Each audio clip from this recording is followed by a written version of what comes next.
The 1989 historical epic Glory is often thought to be one of the best war movies ever made.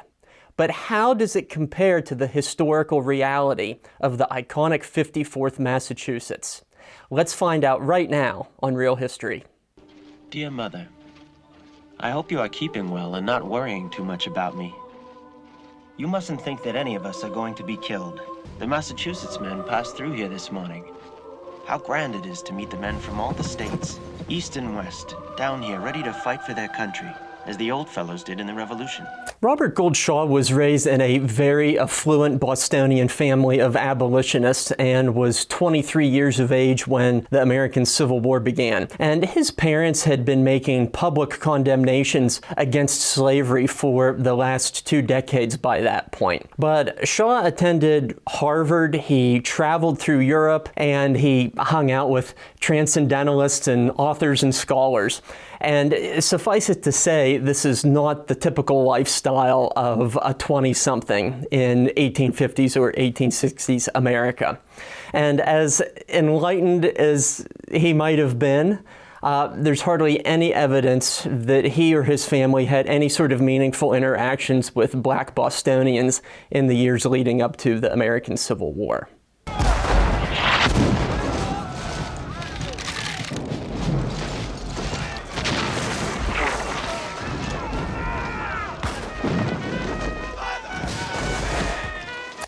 Shaw was an officer in the 2nd Massachusetts Infantry, which actually fought in and around the infamous cornfield on the Antietam battlefield.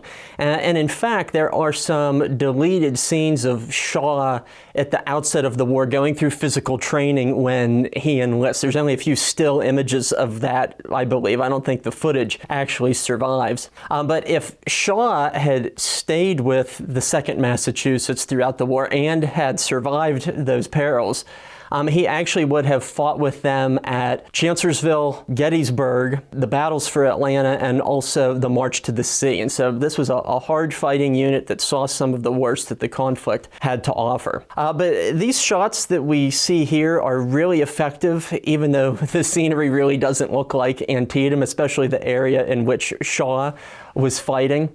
But it captures the scale, the carnage, and the extras really know what they're doing because they're reenactors, not actors. And in fact, some of my friends and professional acquaintances were technical advisors and trainers for certain elements of the film. And they include Gregory Irwin, Dale Fetzer, the late Brian Pohanka, and my good friend Stan McGee. And they have a lot of really great stories to share about the making of this film, and you can also see them in various points of the movie. Well, the surgeons are all busy, but I'll fix you. All right, let me know if I hurt you. This is nothing. Well, I had it from a friend who's a dispatch writer, who got it from a friend of his who's one of Stanton's clerks in the War Office. He says Lincoln's going to issue an Emancipation Proclamation. I think the filmmakers may have intended this to be an interior shot of the infamous Dunkard Church on the Antietam battlefield.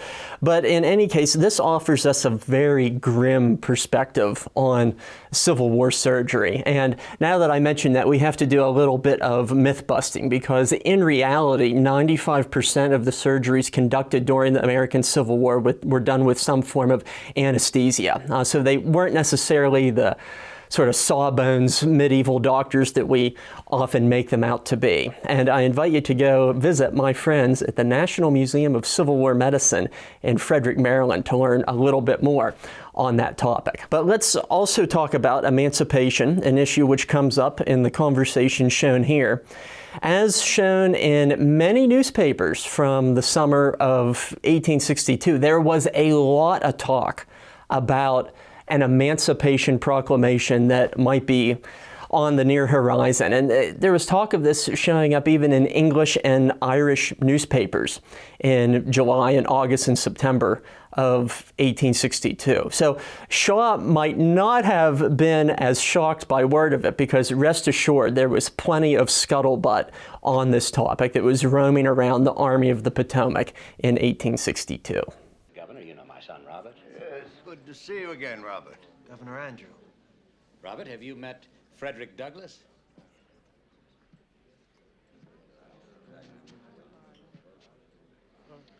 Mr. Douglas.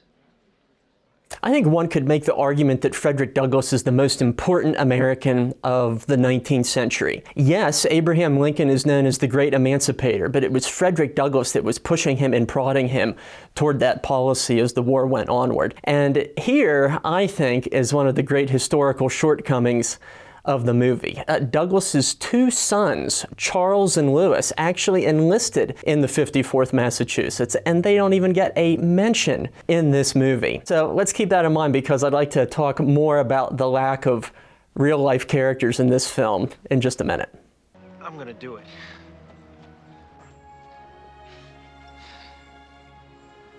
You're not serious. I want you to come with me. Me? You? Can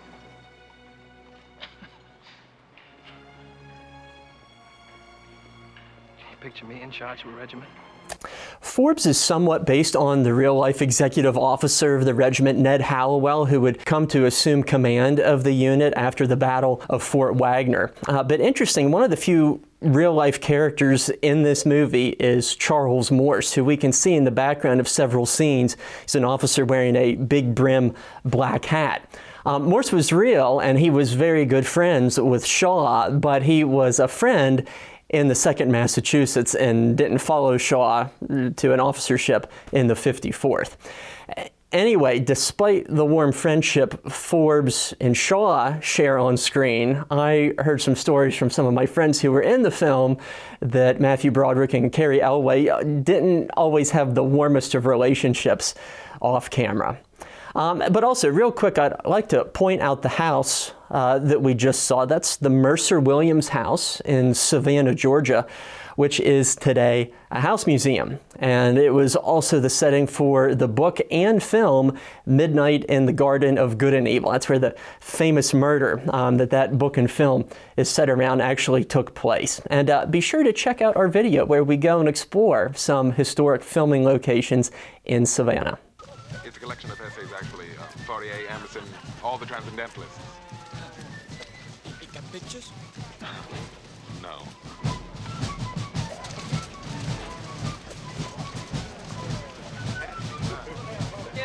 The tune playing in the background is a very lively rendition of the song Jefferson and Liberty, which was one of my favorite 19th century songs. But more importantly here, the 54th didn't actually form until February and March of 1863. So the date shown here is actually several months too early.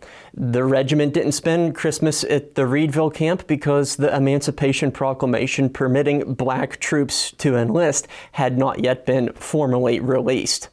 I'll also point out that Shaw actually became engaged during this time to his sweetheart, a young woman by the name of Annie Haggerty. And the movie makes no mention of her either. And so there's a lot of omission here, and perhaps it's all being done in the name of tight storytelling.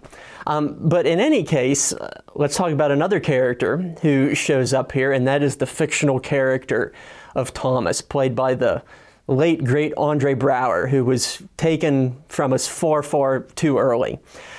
His character is really a composite, and the movie portrays him as the exception rather than the role or the norm, because in reality, the vast majority of men who were in the 54th Massachusetts had been free their entire lives, not as slaves, as most of the characters are depicted in this movie. In accordance with President Lincoln's wishes, you men are advised that the Confederate Congress has issued a proclamation. Any Negro taken in federal uniform will be summarily put to death. This decision about prisoners was announced by Confederate President Jefferson Davis in December 1862 in anticipation of the inevitable release of the Emancipation Proclamation. although it was not universally enforced. And we know this because many men in the 54th Massachusetts became prisoners, and some of them actually ended up in the dreaded Andersonville prison camp, where some of them, in fact, died. That's still not a desirable outcome, but it shows that there is some flexibility and not everything is being embraced with such a hardline approach.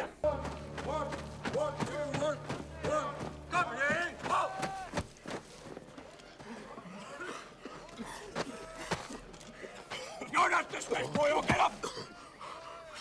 You'll fall out when I say enough before. Do you understand anything? I said get up. These scenes were shot at the Georgia Railroad Museum in Savannah, Georgia, and it's been used as a filming venue for a number of productions throughout the years. But as we think back on the real-life instances, time and time again, the officers of the 54th expressed surprise and even pleasure at the aptitude, the eagerness, and the good discipline of the men who were under their command. And in fact, Shaw wrote that he had planned to leave Massachusetts with as fine a regiment that had ever left the state before. Ready? Aim! Fire!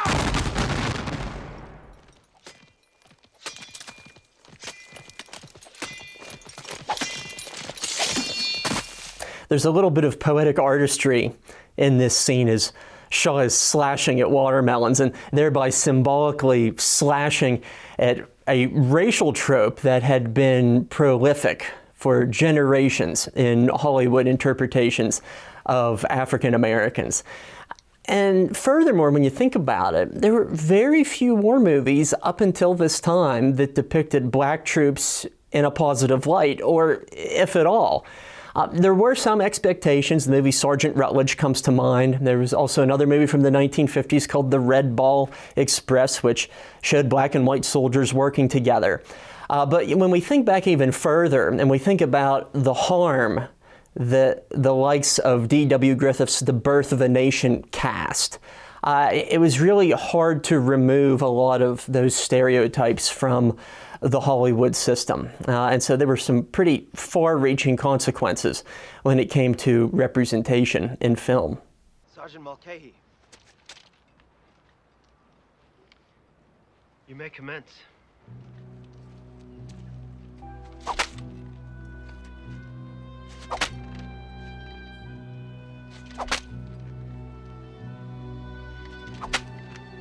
Wow. This is always so powerful.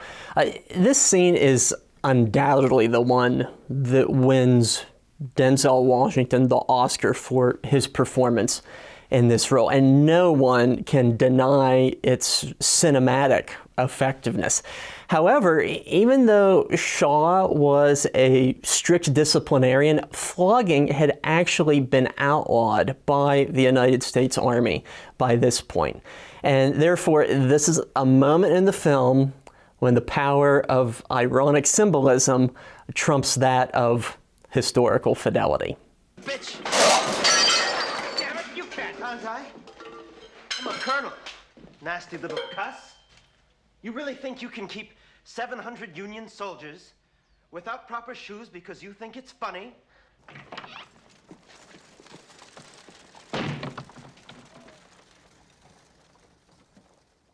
This is one of the more satisfying moments in the film, but here's something to keep in mind.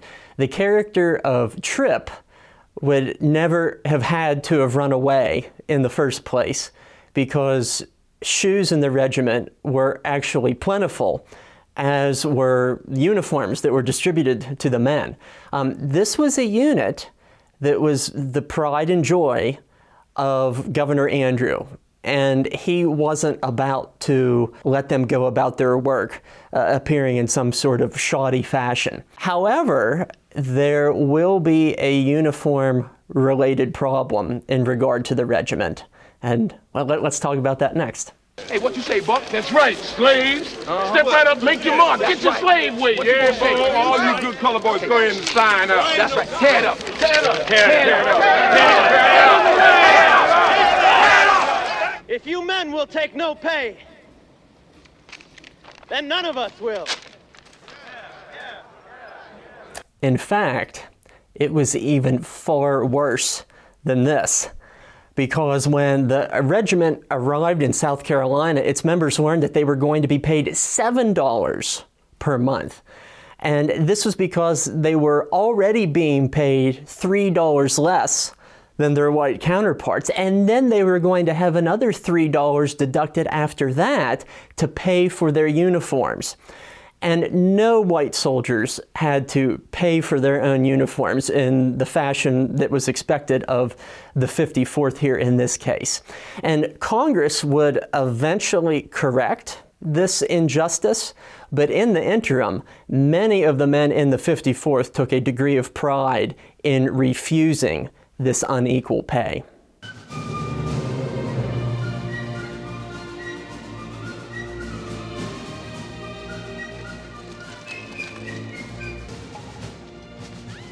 That's right, Highness. Ain't no dream. We run away slaves, but we come back fighting men. Go tell your folks our kingdom come the year of Jubilee. Nothing like this liberation scene had ever really been portrayed in a Civil War film before. And sure, there were these slight nods to emancipation in earlier movies. The movie Shenandoah with Jimmy Stewart comes to mind, but there was certainly nothing as grand or as patriotic or as enlivening as what we see depicted here. And so it's important from a cultural standpoint and also a perspective of historical memory, because this is a movie that changed how many people thought about the American Civil War. And in fact, it was one reason why Morgan Freeman was so committed to this role, because he admitted that he had grown up as a child having no knowledge that black men, let alone 200,000 of them, fought for the United States military during the Civil War. And so this is a movie about perception as much as it is about history. And one other thing, too, that I'll point out here, just because it's kind of a fun movie goof, you'll notice that in the lower right-hand corner of the parade scene here, that a kid forgot to take off their wristwatch, and you can see the wristwatch as they're waving their hand. Oops. Dr. Thorpe of Salem. My pleasure, Colonel Shaw. Pleasure. Dr. Rogers of Philadelphia. Meet Colonel Montgomery. He's your brigade commander. Colonel. Honored, sir. Colonel Montgomery's a real jayhawker from Kansas. The contraband regiment is his brainchild. These Northern educators and missionaries are part of what was known as the Port Royal experiment. And that was something of a work program that jump-started opportunities and paid wages for formerly enslaved people who were previously working on these forced labor farms. And I really like this detail in the movie, and I give the screenwriter a lot of credit for this, because it helps to reveal to us, even if momentarily, just how multifaceted the abolitionist and anti-slavery movement is all throughout the North and the South. Prepare to fire the town. First squad, second platoon, fall out.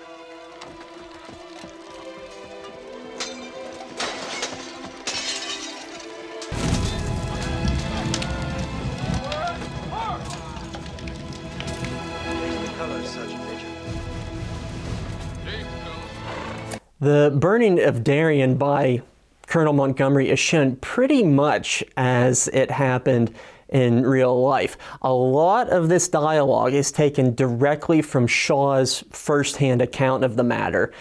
And something that is very telling is the fact that he ordered that only a single company of his regiment would participate in this, because he was so ashamed of it. He wanted to kind of limit his involvement in the matter.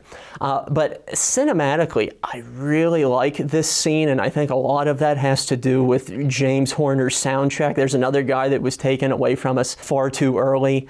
It's just so harrowing, it's so heartfelt, and it helps to convey this idea in the movie that we are at an emotional low point for the regiment, and somehow they're going to have to rebound back from all of this. I think the scene also helps to convey the moral gray area that war often presents to people.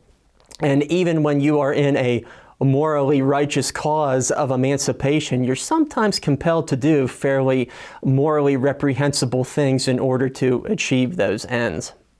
And you let us head on up there where the real fighting is, huh? There are men dying up that road. And it wouldn't be nothing but Rebs dying if they let the 54th in it. Listen! Where'd you were? Stripes on a it's like tits on a bull. You're looking at a higher rank, Corporal, and you'll obey and you'll like it. There was a definite racial disparity in the ranks of the U.S. Army. Keep in mind, the Army is segregated, and it would continue to be so until the late 1940s and the early 1950s. And the disparity was so great to the extent that black troops felt as if they were fighting a two-front war against the enemy and also those within their own army. But your additional bit of movie trivia here is that the racist corporal that gets in Morgan Freeman's face is actually screenwriter Kevin Jarrah, who in my mind should have won an Oscar for this movie. And just a few years after this movie, he goes on to write one of the most quotable movies of all time, and that is Tombstone. What are you? So full of hate you just want to go out and fight everybody. Because you've been whipped and chased by hounds. Well, that might not be living, but it sure as hell ain't dying. And dying's what these white boys been doing for going on 3 years now. Dying by the thousands. Dying for you, fool. I know, because I dug the graves. This is a line that really gets to the heart of the matter. And Confederate apologists and Lincoln haters have the common tendency to say, oh, Northern soldiers weren't fighting against slavery. Lincoln said so himself. And I'll tell you right now that that sort of mindset is a gross oversimplification of the very complex matters of the Civil War. And it also neglects the sort of evolution and growth that both Lincoln and the nation as a whole experienced over the 4 years of the American Civil War. And I'll make what I think is a good analogy that allows us to put this evolution into perspective a little bit further. Most World War II GIs didn't enlist to liberate people from the Nazis. They enlisted to save their country from what they thought was an existential threat. And only later, and through combat and experience, did they realize that the mission of saving their country and liberating people were a cause that was one and the same. And 80 years prior, Northern soldiers liberating people in the South came to that very same moral conclusion. And so I hope that clarifies a little bit further as to how the Northern perspective evolves during this conflict. Hey!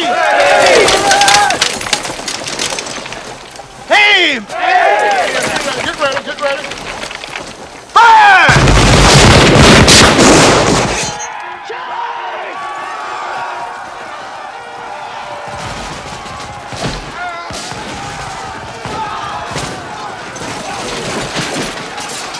From a cinematic point of view, I think that this very effective battle scene helps to convey the sense of balance that we see in the movie Glory, that I think is somewhat similar to Saving Private Ryan. You have a big battle scene in the beginning, you have a big battle scene in the end, and it's kind of punctuated by these smaller actions and military encounters in the interim. But the fighting that we see here took place on July 16th, 1863 on James Island, specifically at a place known as Grimble's Landing. And indeed, it was a swampy sort of morass-like environment that we see here. And the men of the 54th lost about 30 soldiers killed and wounded, and they also lost another 14 that were captured by the enemy. And in fact, if you go back to Charleston, South Carolina newspapers from just a few days later, you can see how the Confederates are trying to figure out how to treat these prisoners? Should we treat them as full and able-bodied soldiers who should be treated with the respect and the courtesies of war? Or should we treat them as a form of contraband that have run away from the people who rightfully own them? And so you see this moral dilemma playing out in regard to the legality of war and how prisoners are to be treated. No one will ever take Charleston without first silencing the forts which protect its harbor. And the first one that must be taken is that, Fort Wagner. General Strong,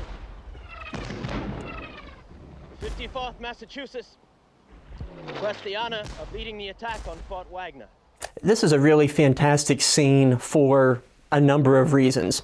One, we get a sense of the strategic picture of the war. We see a portion of the naval blockade out on the water. We get a sense of the significance of Fort Wagner itself. And we are also introduced to George Crockett Strong, a stalwart Vermonter who was in the thick of this fight. And even though it is not depicted in the movie, Strong himself is going to be twice wounded by grape shot in the subsequent assaults that he is describing. And one reason why the Union cannonading of Fort Wagner was relatively ineffective is because many of their artillery shells were hitting this sand fortification. And in fact, the shells were often not detonating when they were plowing into the sand just because of the nature of the topography. So what we get a sense of here is a very volatile situation indeed.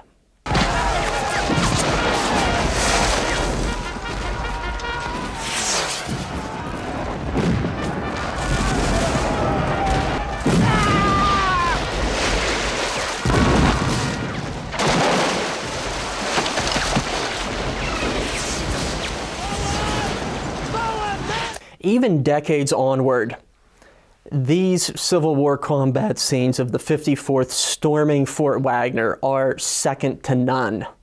The chaos, the pandemonium, the violence, the scope and scale, the practical effects. I don't know if we'll ever see anything like it ever again as far as cinema is concerned. Really one of the only major beefs that we can raise here, historically speaking, is that the sea is on the wrong side. The sea was actually on their right flank as they charged this fortification and not the left as is depicted in the film. But other than that, man, this is just some really great filmmaking.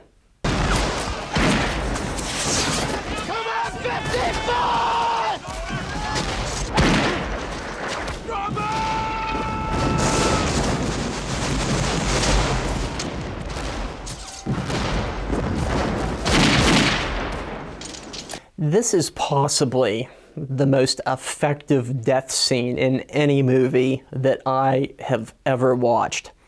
It is delivered with such force. There's a visceral punch to it as it happens.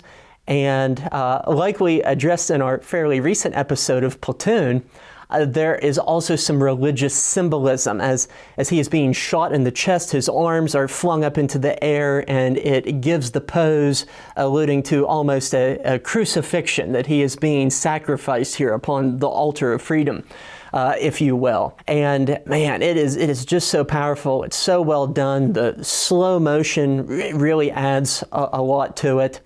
And by all accounts, it seems to me to be fairly accurate. According to some of the Confederate soldiers who find Shaw's remains in the aftermath of this fight, they said that he had been shot through the chest, and he also had 2 or 3 other wounds that had been inflicted on his body as well.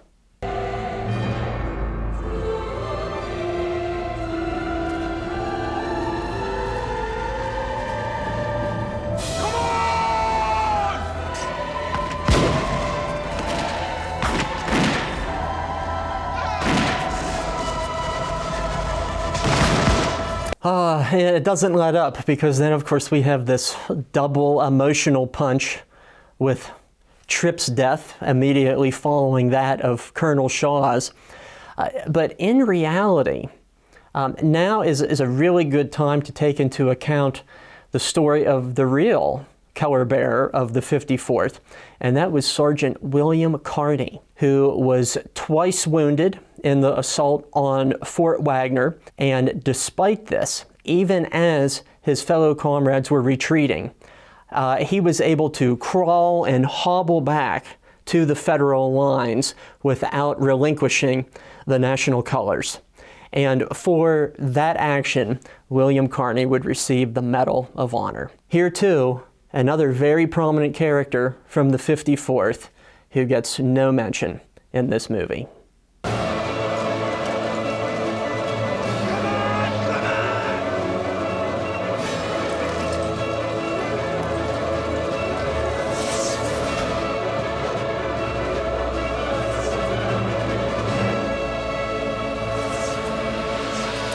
The ending here is so effective, not only historically, but also cinematically. And the reason why it is effective is because even after I've seen this movie for the umpteenth time, I'm still rooting for them in the end, even if I know the outcome. But as we reflect on the finale of the battle here, we can consider how valuable primary source accounts, particularly of Confederate defenders of Fort Wagner, are, and allowing us to reassemble what happened here on the night of the battle. And Confederate defenders said that several dozen men of the 54th were found dead within the ramparts after the smoke of battle cleared. So many of them did in fact make it this far into the heart of the Confederate entrenchments.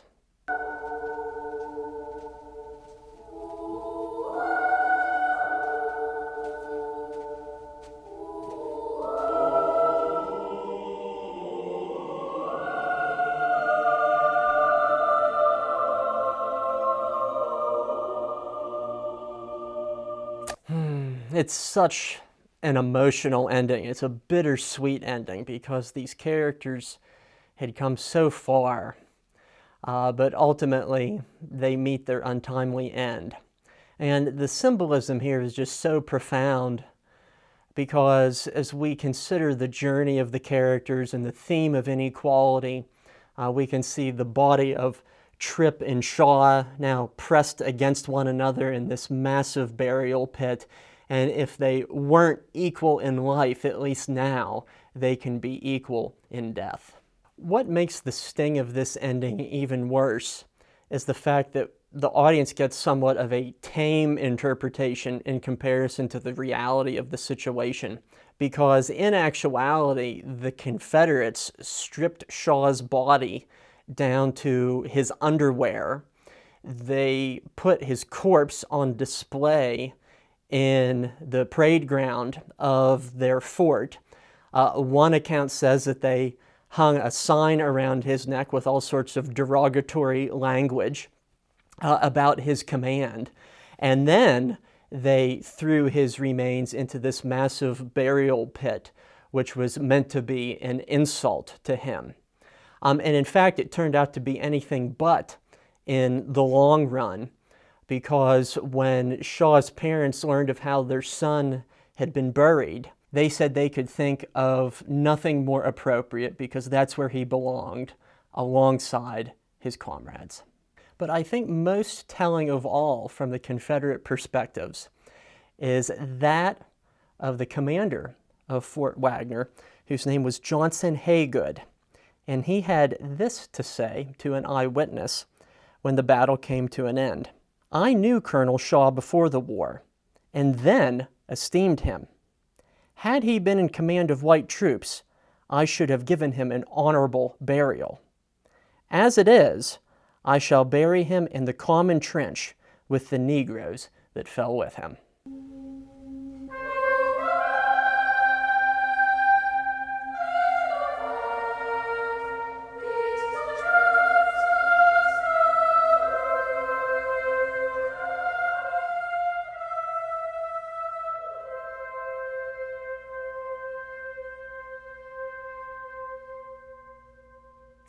The fort actually was taken in the sense that the Confederates evacuated the position on September 6th, 1863. And something else here too is that at the end of the film, the movie gives the illusion that the 54th was essentially annihilated, that it by and large ceased to exist after this military engagement. But in reality, it served through the remainder of the war. It fought at the Battle of Olustee in Florida. It had participated in the siege of Charleston, South Carolina.